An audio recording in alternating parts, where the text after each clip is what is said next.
What's up everyone, this is Platinum Howler 14, bringing you guys another post-commentated Wi-Fi battle. This one's another single battle against Ruppy, who, if you remember my last week's opponent, is actually Alex's older brother. Getting that double dose of the Rupp brothers these past 2 weeks. It's weird, I don't like to call this team that I brought my Mega Gardevoir team, but I guess it is because it's got a Mega Gardevoir on it. I say that because I didn't really build this team around Mega Gardevoir itself, but this was somewhat of a unique team concept. Anyway, Rupp's team is looking pretty threatening with that potentially banded Entei. I'd have to say that's the one thing on his team that definitely scares me the most, but aside from that, Rotom Heat is pretty good against the majority of his team, especially if I can keep rocks off the field. So I'm just going to lead off with it right away, as he is going to lead off with his Tentacruel. Not the most favorable matchup because he could outspeed me and get some good damage off with the Scald or something, but he's actually going to elect to set up the Toxic Spikes as I stay in and go for the Thunder Wave, because if he wants to Scald me, I'll take it decently well and I can paralyze him, get some leftovers recovery, and then Volt Switch out on the next turn to try and keep my health as high as possible. But he decides to go for Toxic Spikes instead. I don't like to see Toxic Spikes against this team, so I'm going straight into Mandibuzz, click and Defog, and these Toxic Spikes are out of here.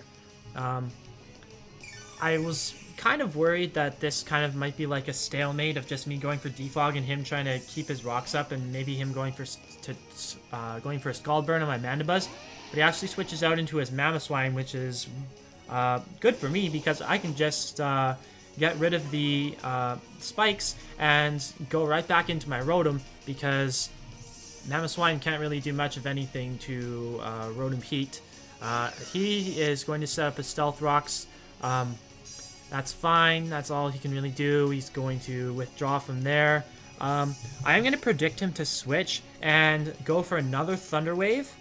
I was half expecting him to maybe want to switch in the Entei, fearing a possible Will-O-Wisp on the Mamoswine. That way he could eat it up and try to get a big hit off on something on my team. So maybe a Stone Edge on the Rotom Heat. So went for Thunder Wave, ended up paralyzing the Sylveon, and then Volt Switch out on that. I was terrified that this thing was going to be Choice Specs offensive Sylveon, but thankfully he's fully paralyzed as I bring in my Mega Gardevoir to get my Mega Evolution up.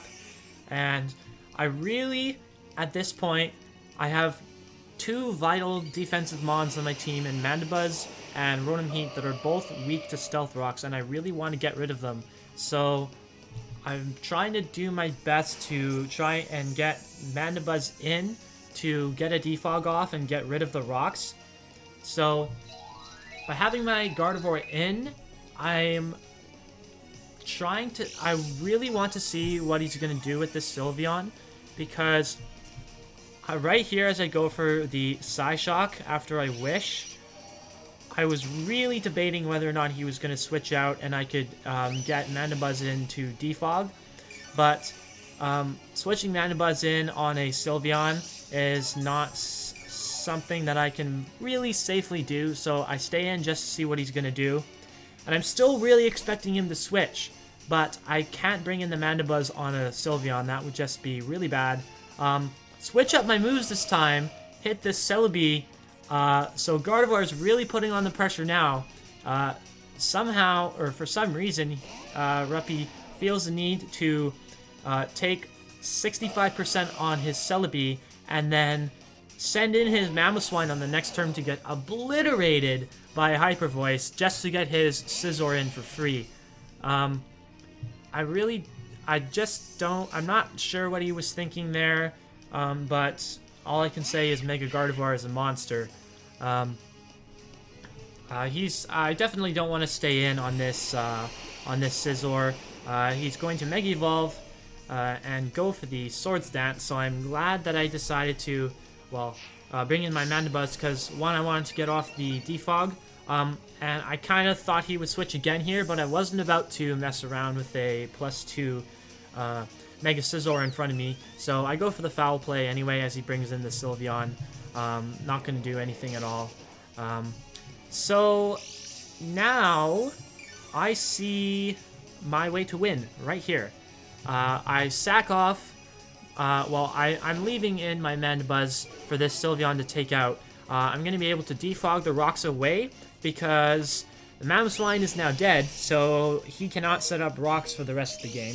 So if I stay in and go for defog here and get rid of the rocks, I'm okay with letting my Mandibuzz go down for the rest of the match.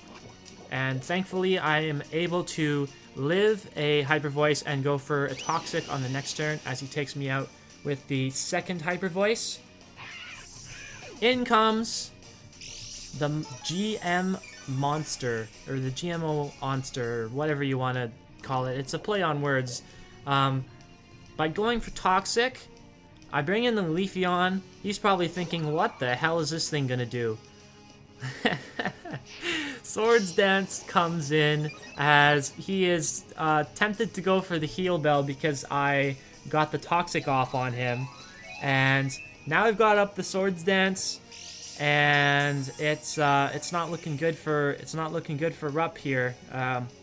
He's going to withdraw the Sylveon into the Celebi, as I am gonna go for that Baton Pass into my Choice Scarfed Garchomp that destroys the rest of his team at +2 with a +2 Earthquake. Judging by how much damage that Hyper Voice did for Mega Gardevoir, I'm fairly certain that an Earthquake is going to be able to take out the Celebi. And now everything that he might want to bring in is either he's got Entei, which is weak to Earthquake. He's got Tentacruel, which is weak to Earthquake. He's got Sylveon, which is not too strong on the physically defensive side. His best thing to bring in here is the Mega Scizor. He goes for Bullet Punch, takes some Rough Skin Recoil. I actually get a crit on that Earthquake. Depending on how defensive that Mega Scizor was, that might have mattered. But Ruppy told me after the match that he didn't think it mattered too much. He thought that it would have killed regardless, even without the crit. So now he's going to bring in a Sylveon and go for the Protect to try and get his HP up to try and take this Earthquake, but there's no way he's going to be able to take that Earthquake. In comes the Entei, definitely Adamant Choice Banded. Just by the fact that it's shiny, you basically know, because all shiny Enteis are Adamant, and that's how they get Extreme Speed. And that Extreme Speed does a lot of damage, as with another bullet, if that crit did not happen and that Scizor somehow managed to survive with a little bit of HP and got a second Bullet Punch off, then that Extreme Speed definitely would have taken me out, but he still would have been, Rupp still would have been like way on his heels, and I would have still been in a very good position. So yeah, that's what that team does. I was able to really put on the pressure with Mega Gardevoir, get in Leafeon at the right time, and pass that Swords Dance to Garchomp to destroy everything. I love using this team. The only thing with this team is I can probably only fool you once with that Leafeon set.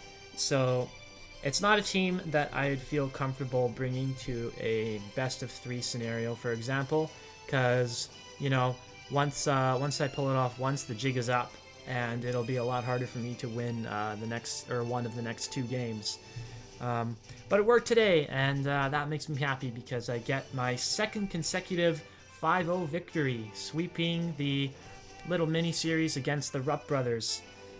Moving on to talk about the Monotype tournament that is now underway, I decided that I'm not going to post-commentate my group stage matches for the Monotype tournament for a number of reasons, but mainly because Al will already have a ton of stuff on his plate having to record 63 preliminary matches and upload them.